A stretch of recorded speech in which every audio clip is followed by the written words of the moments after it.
इस तरीके का कार्ड बनता था, देख लो भैया, लाहौर से बनता था, लाहौर से।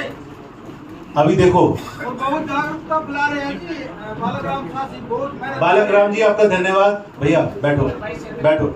अच्छा वाइस चेयरमैन है आप, ये भैया वापस रख देना संभाल के। सर देखिए, तो इस तरीके का पास बनता था कि हम इस एक गांव से दूसरे गांव चले जाएं, तकलीफ की बात है। तो उसके बाद में क्या हुआ, अंग्रेजों देश आजाद हो गया। हाँ, जब 1871 के अंदर क्रिमिनल एक्ट लगाया तो हमारे में से एक जाबाज साथी था जिसका नाम था शेर अली अफरीदी, जिनका चित्र यहाँ पे लगा है। उसने क्या किया, अभी ताली की वजह से हमने बताया नहीं क्या हो गया, उसके ऊपर अत्याचार होगा, गुलाम बना दिया गया हमारे को। तो उसने अंडमान निकोबार में जाकर काम तमाम किया। किस लिए कि मेरे समाज के लोगों को तुमने गुलाम बनाया, उनके ऊपर क्रिमिनल एक्ट लगाया, हमारे बच्चों के माथे के ऊपर तुम गरम सिक्का लगाते हो।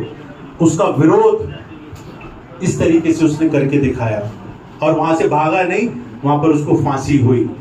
लेकिन उसके बाद जब देश आजाद हो गया, वो 1947 में आपने बताया 15 अगस्त को देश आजाद हुआ, लेकिन आप लोग कब आजाद हुए?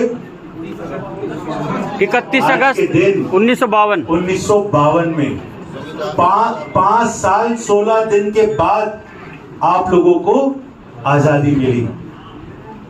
तो ये किसकी देन है, किसने आजाद किया?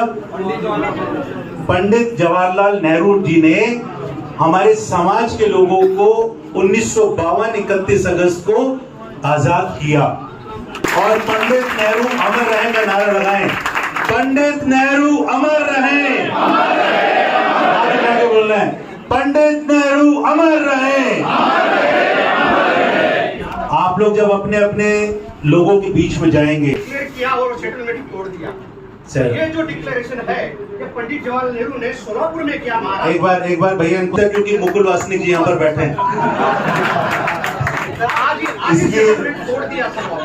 हमारे पुरुष हैं उनको पुष्पांजलि करें।